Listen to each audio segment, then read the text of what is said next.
ان کا سوال ہے کہ طلاق کا ایک مسئلہ درپیش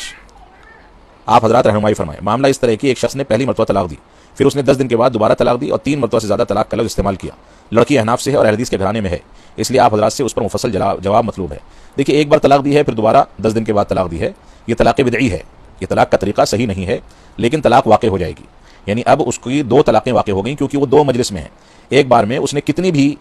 طلاقیں دی ہوتی ہیں وہ ایک شمار کی جائے گی، 10 روز کے بعد دوبارہ جو طلاق دی ہے وہ دوسری شمار کی جائے گی، اگرچہ یہ طریقہ سنت کے خلاف ہے۔ 3 طہور میں 3 طلاقیں دینا یہ طلاق سنی کہلاتا ہے۔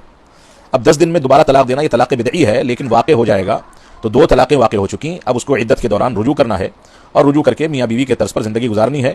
اگر وہ تیسری طلاق زندگی کے کسی مرحلے میں دے گا تو وہ تیسری شمار کی جائے گی، لہذا اب اس کو بہت محتاط رہنے کی ضرورت ہے اور اس طرح کی حرکت کرنے سے اس کو توبہ کرنی چاہیے۔ یہاں پر آپ نے یہ کہا ہے کہ لڑکی حنفی گھرانے سے ہے اور اہل حدیث گھرانے میں رہتی ہے، یہ اس طرح کی بات ہمیں اس سے کوئی تعلق اور سروکار نہیں ہے۔ ہم یہاں پر جو بات رکھتے ہیں، جو باتیں آپ کو بتائی جاتی ہیں، وہ قرآن و سنت کے دلائل کی روشنی میں ہوتی ہیں۔